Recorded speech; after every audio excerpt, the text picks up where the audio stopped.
Part 1: The First Betrayal. My name is Sophie. I'm 35 years old, and I need to tell you about the 3 times I betrayed someone I loved. This isn't a story I'm proud of, but it's mine. And I've learned that owning your mistakes is the only way to truly move past them.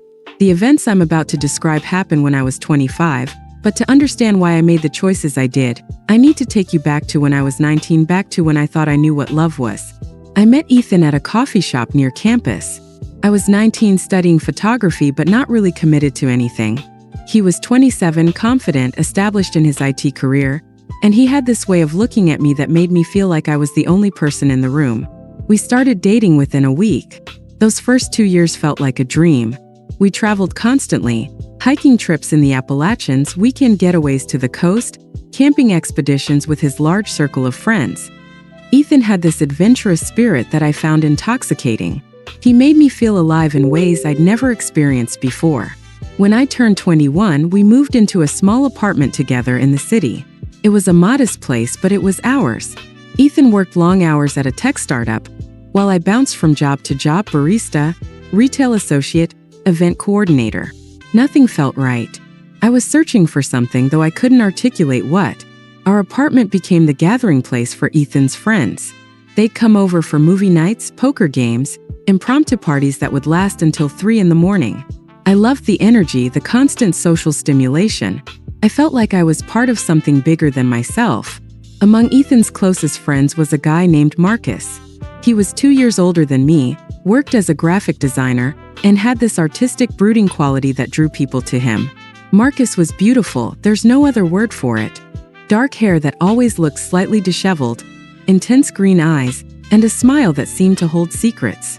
At first, I didn't notice anything unusual.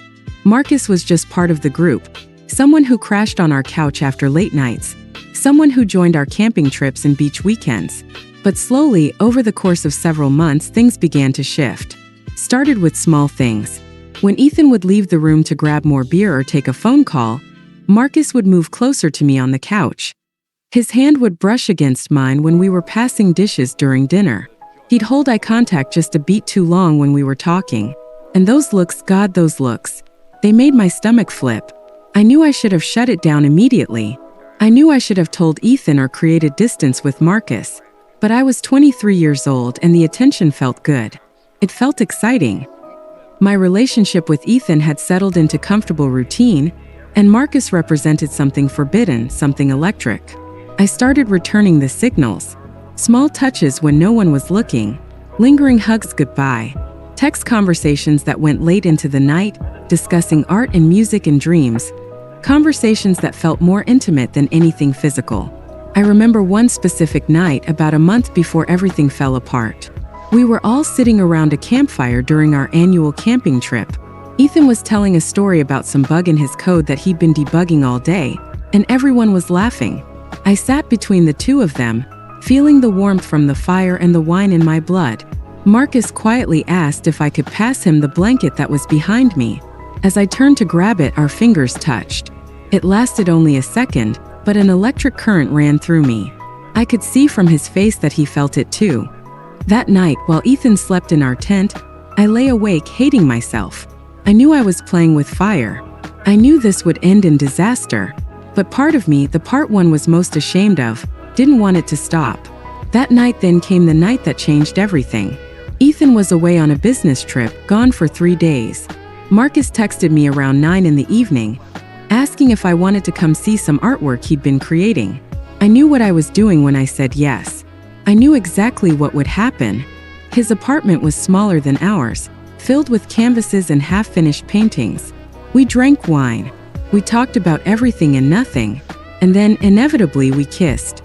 One kiss led to another, and soon we were in his bedroom, crossing a line I knew I could never uncross. I stayed the night. When I woke up the next morning, Marcus was already awake, watching me with an expression I couldn't read. The moment I opened my eyes fully, reality crashed over me like a tidal wave. What had I done? The guilt was immediate and crushing. The aftermath hours I dressed hurriedly, barely looking at Marcus. He tried to talk to me, offer coffee, but I couldn't. I just kept repeating, I need to go, I need to go. The drive home was a blur. I remember sitting in my car outside our apartment for a full 15 minutes, unable to make myself go inside. The apartment Ethan and I shared. Our home. The place where we'd laughed, cooked together, planned our future. And I just destroyed all of it. The next 2 days were hell. Marcus kept texting, first apologizing, then trying to figure out what we were doing next, then panicking when I didn't respond. I deleted them all without reading. How could I think about us with Marcus when I just destroyed us with Ethan? I spent those days cleaning the apartment like a woman possessed. It was the only thing I could control. I scrubbed floors, organized closets, polished every surface until it gleamed. As if making our home clean enough, perfect enough, could somehow compensate for what I'd done. When Ethan returned from his trip, I met him at the door. He was smiling, relaxed, bearing gifts, chocolate from the airport and a silly magnet for our fridge. The sight of his happy face broke my heart all over again. "Wow, it smells really clean in here," he said, looking around. "Did you go on a cleaning spree?" I couldn't hold it together. I started crying, and once the tears started, I couldn't stop them. Ethan immediately set down his bags, his face filling with concern. "Sophie, what's wrong? Is everything okay?" "No," I managed to say. "Nothing is okay. I need to tell you something." The confession. I told him everything. Every detail. The flirting, the text messages, that night at Marcus's apartment. I left nothing out. Part of me thought that if I was completely honest, if I showed him how sorry I was, maybe he could forgive me. Ethan listened in complete silence. His face went through so many emotions: shock, pain, anger, finally something like emptiness. When I finished, he just sat there staring at his hands. "Marcus," he said finally, his voice eerily calm. Of all people, Marcus. My friend. The pain in his eyes is something I'll never forget. He didn't yell or throw things. He just looked at me like I was a stranger, someone he'd never really known at all. We talked for hours, circular conversations that went nowhere. By the end of the night, it was over. 3 years together, ended because I couldn't control myself. "I can't even hate you," he said as I packed some things for the night. "That's the worst part. I just feel nothing. Like 3 years of our life was a lie." "It wasn't a lie," I pleaded. "I loved you. I still love you." He laughed quietly, a sound without humor. "If this is what your love looks like, Sophie, I don't want it." The depression that followed was unlike anything I'd experienced. I moved back in with my parents temporarily, unable to afford the apartment on my own. I quit my job because I couldn't focus on anything. I spent days in bed, replaying every moment, torturing myself with what ifs. Marcus tried to reach out, but I couldn't bear to see him or speak to him. Somehow, the thing that had felt so exciting in the moment now felt sordid and shameful.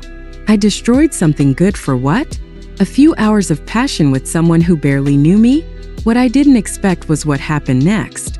About a month after Ethan and I broke up, I found out through mutual friends that Marcus had started dating my best friend, Claire.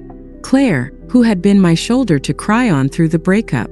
Claire, who had listened to me sob about my guilt and self-loathing. I heard about it from another friend, Jessica, who called me one morning, clearly uncomfortable. "Sophie, I don't know if I should tell you this, but I thought you'd want to know," she began.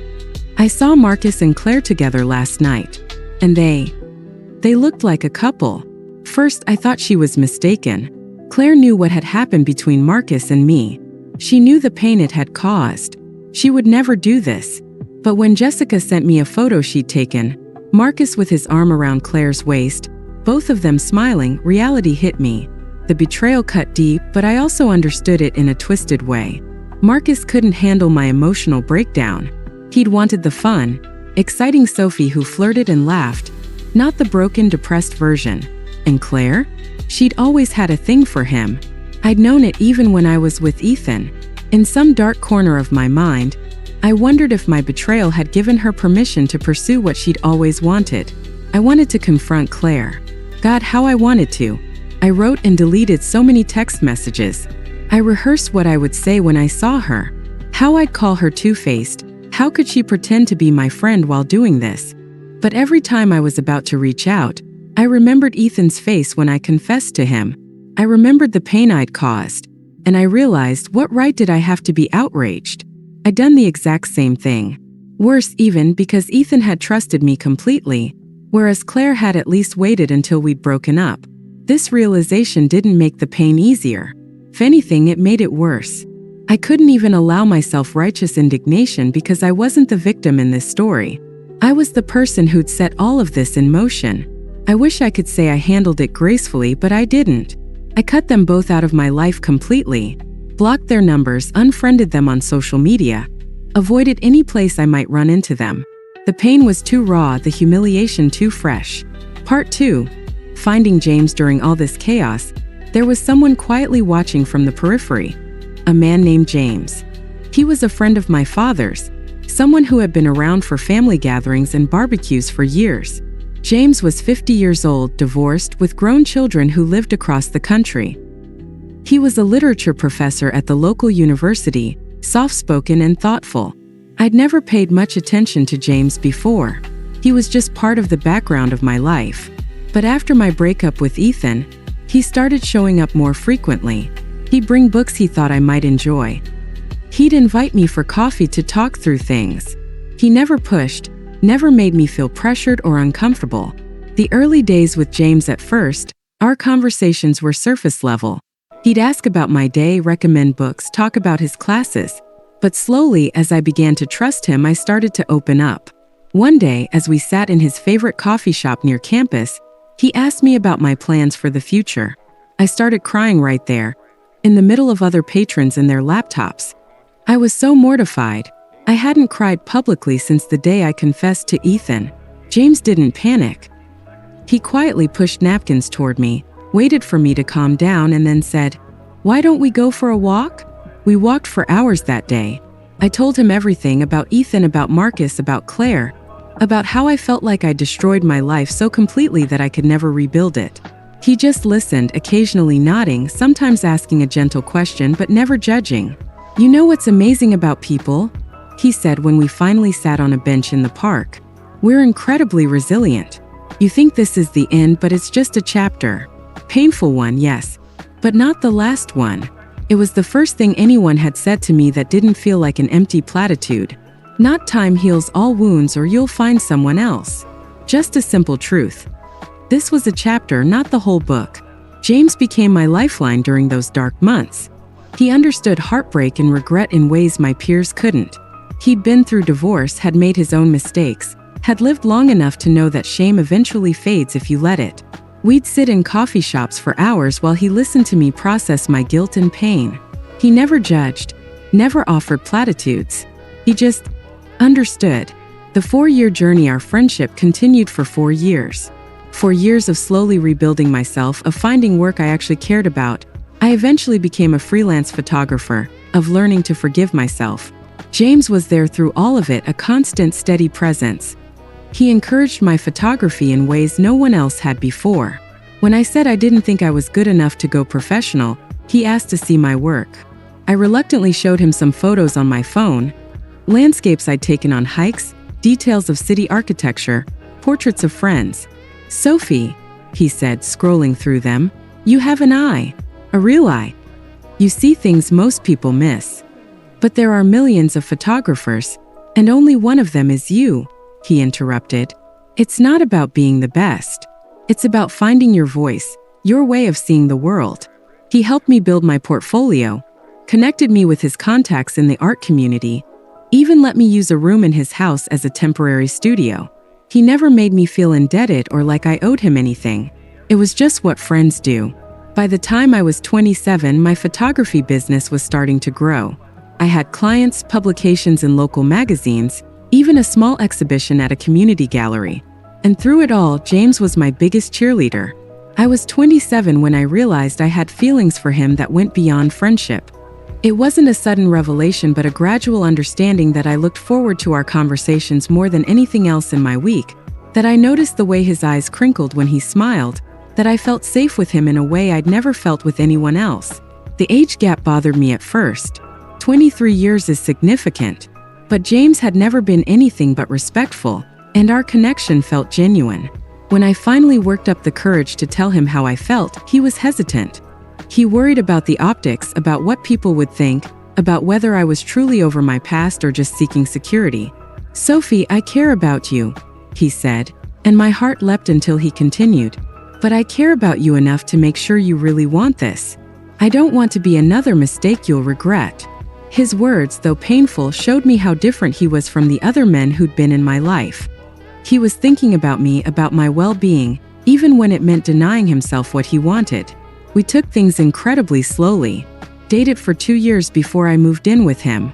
And now at 35, I've been living with James for 6 years in his beautiful quiet house on the outskirts of town. We have 2 rescue dogs and a cat who thinks she owns the place. In winter, we light the fireplace and read books side by side. In summer, we tend to the garden he's cultivated for decades. Part 3. The other betrayals, but I said this was a story about 3 betrayals, and I've only told you about 1. The second betrayal was of myself. For years after what happened with Ethan and Marcus, I betrayed my own worth by drowning in shame. I let that single mistake define me, let it convince me that I was fundamentally broken and undeserving of love or happiness. There were days, many days, when I felt like I didn't deserve to even get out of bed. I didn't eat properly, didn't take care of my health, isolated myself from everyone who might help. I was punishing myself for the mistake I'd made, as if constant suffering could somehow make up for the pain I'd caused. I turned down opportunities, invitations from friends, potential work projects, chances to meet new people. I told myself I didn't deserve joy, didn't deserve connection, didn't deserve forgiveness. James helped me see this. He gently but persistently challenged my self-criticism. If your best friend had made this mistake, he'd ask, would you think she deserved to suffer forever? The answer was always no. But extending that same compassion to myself took years of work. I betrayed myself by refusing to forgive myself, by carrying that guilt like a stone around my neck. That was my second betrayal, not to someone else but to myself. The third betrayal is harder to explain. In some ways, I betrayed the version of myself I could have become. By spending my early 20s in chaos and depression, I missed opportunities. I didn't finish my degree. I didn't pursue photography seriously until much later. I isolated myself from people who might have helped me heal faster. I don't say this to wallow in regret. I say it because I've learned that betrayal isn't always about infidelity or broken promises to others. Sometimes we betray ourselves through the choices we make, the growth we resist, the healing we postpone. I betrayed 19-year-old Sophie, who dreamed of becoming a photographer. I betrayed 23-year-old Sophie, who deserved a chance to grow from her mistakes instead of drowning in them. I betrayed future Sophie, who I could have become if I'd sought help earlier, if I'd been kinder to myself, if I'd understood sooner that one mistake doesn't define your entire life. Lessons learned looking back now from the vantage point of 35, I understand things about that 23-year-old version of myself that I couldn't see at the time. I didn't know how to let go of my first serious relationship. I didn't know how to set proper boundaries or communicate my needs. I was so terrified of being ordinary, of settling, that I sabotaged something good in pursuit of excitement. But I also learned that mistakes, even terrible ones, don't have to define your entire life. I learned that growth comes from owning your choices, not running from them. I learned that real love, the kind that lasts, isn't built on intensity and passion alone. It's built on respect, consistency, and the daily choice to show up for another person. James taught me that our relationship isn't dramatic or turbulent. We don't have screaming fights or passionate reconciliations. Instead, we have morning coffee together, walks with the dogs, quiet evenings by the fire. We have trust and honesty and a deep sense of partnership. I understand now that what I felt for Ethan was real, but it was young love. It was intense and exciting, but it lacked depth and maturity. With James, I have something I never thought I could have: peace. Not boredom, not an absence of passion, but real, deep peace from knowing someone sees you completely and chooses you every day. I've also learned that I alone am responsible for my life and my destiny. Not Ethan, not Marcus, not even James. The work of building a healthy, stable life is something I have to do every single day. Eating well, maintaining my work-life balance, nurturing my relationships, taking care of my mental health. These aren't things that happen automatically. They require conscious effort and commitment. There are days when it's hard. There are days when old habits of self-criticism creep in. But I've learned to recognize them and gently but firmly push them away. I'm not perfect, no one is, but I'm doing the work. Every single day, I'm doing the work. I heard through the grapevine that Marcus and Claire got married 3 years ago. They have a baby now. I'm genuinely happy for them. That took time, but I got there. Ethan moved to Seattle and works for a major tech company. I hope he's happy too. I hope he found someone who could give him what I couldn't. Sometimes I think about what might have happened if I'd chosen differently that night. If I'd said no to Marcus. If I'd focused on preserving what I had with Ethan instead of seeking something new and exciting. But the truth is, I don't think we would have worked out.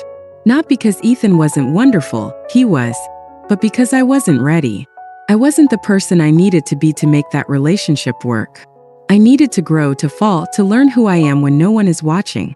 Building something beautiful. As for me, I'm building a life I'm proud of. My photography business is thriving. I specialize in landscape and nature photography, often hiking into remote areas to capture images. I recently sold a series to a national travel magazine. Every time I see my work published, I think about 19-year-old Sophie, who dreamed of this but didn't believe it was possible. James and I are talking about traveling to Iceland next year. We're not married, and I don't know if we ever will be, but we're committed to each other in ways that feel more meaningful than any ceremony. He supports my work, I support his. We challenge each other to grow, but also give each other space to be imperfect. We've established a system of communication that I wish I'd had when I was younger. If something bothers one of us, we talk about it. We don't attack, we don't blame, we just honestly share. I feel this way when this happens. Can we talk about it? It seems so simple, but it's revolutionary for someone who spent her early 20s hiding feelings until they exploded. The hardest person to forgive in all of this was myself. Even now, 8 years after that night with Marcus, I sometimes feel echoes of that shame. But I've learned to recognize those moments for what they are, old wounds, not current reality. I've learned that you can't change the past, but you can change how you carry it. I made a terrible mistake when I was 23. I hurt someone I loved. I betrayed trust. Those facts are unchangeable, but they're not the whole story of who I am. I am also someone who faced her mistakes, who did the hard work of understanding why she made them, who rebuilt her life from the ground up.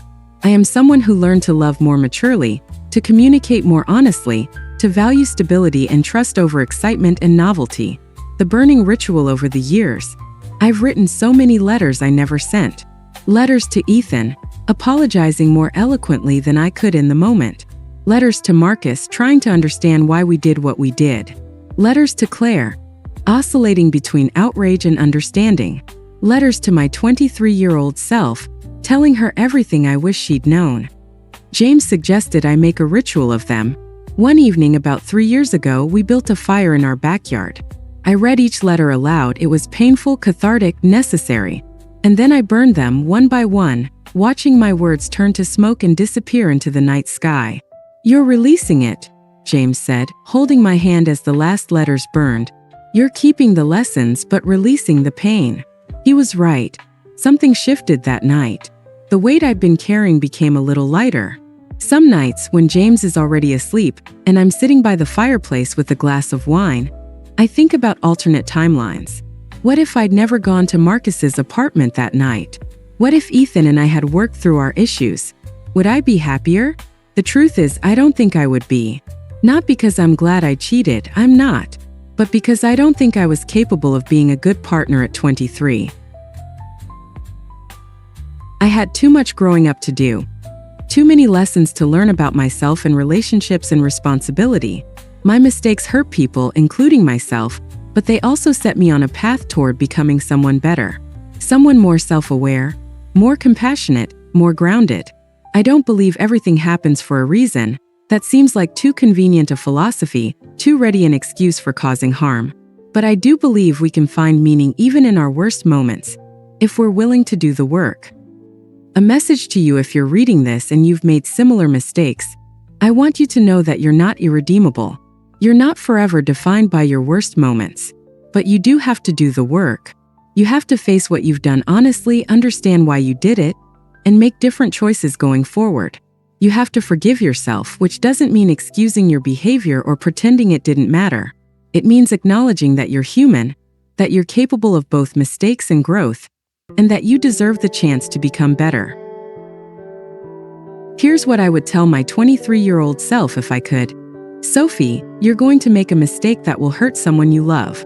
It will hurt you too, deeper than you can understand right now. But after the pain, after the shame, after all the dark days, you'll get up. You'll learn. You'll become someone who understands the value of trust, who knows the difference between excitement and love, who can build something real and lasting. It's not an excuse. Ethan still deserved better. But you deserve forgiveness too, including your own. So do the work. Face what you did. Learn from it. And then slowly, day by day, build a life you can be proud of. It's been 12 years since I met Ethan in that coffee shop, 10 years since I betrayed him, and 6 years since I moved into James's house. My life looks nothing like I imagined it would when I was 19. But it's good. It's stable. It's mine. And that's enough. 5 years later, I've reread what I wrote 5 years ago, and the strange thing about time is that it keeps moving, keeps changing things, even things that seem finished. James and I got married 2 years ago. A small backyard ceremony, just close friends and family. My father walked me down the aisle, and when James saw me in my simple white dress, he cried. I was 38, he was 61, and it was perfect. Last year, something strange happened. I received an email from Ethan. Just a few lines asking how I was doing, mentioning that he's married now and has a daughter. He said he didn't expect a response, but wanted me to know that he'd forgiven me years ago and hoped I was happy. I cried when I read it, not from sadness or regret, but from relief. That last part of me that was still carrying guilt could finally let go. I wrote back, thanked him for his kindness, apologized again with a more mature voice, and told him I was happy too, that I hoped his life was filled with joy. We exchanged a few more emails after that. Nothing deep, just life updates. He sent a photo of his daughter, she has his eyes. I sent him a link to my latest exhibition. It's not friendship, not quite, but it's closure. Real closure, not just what I told myself I had. My photography career has exceeded my wildest dreams. I have an exhibition in New York next month. James is coming with me, and we're making a trip of it. Visiting museums, seeing some shows, eating at restaurants where we'll have to make reservations a month in advance. Sometimes, when I'm out in the field, photographing sunrise over mountains or watching how light plays through trees, I think about all the versions of myself I had to be to become this one. The 19-year-old dreamer. The 23-year-old who made a terrible mistake. The 25-year-old who could barely get out of bed. The 27-year-old who was slowly learning to love herself again. The 35-year-old who wrote her story. And now the 40-year-old who has finally truly found peace. All those versions of me, all those mistakes and lessons, they led me here. To a life I love, with a man I love, doing work I love. The betrayal was still a betrayal. The pain I caused was real. But it doesn't define my story. It's part of it, an important part, a part that taught me who I want to be. And now at 40, when I look at my life, I don't see a series of betrayals but a series of choices. Some bad, some good, but all mine. And I've chosen finally, truly, to choose myself. To forgive myself. To love myself. To build something beautiful from the wreckage. That's all we can do, isn't it? Own our mistakes, learn from them, and keep building. Day by day, choice by choice, until we look back and see we've created a life worth living.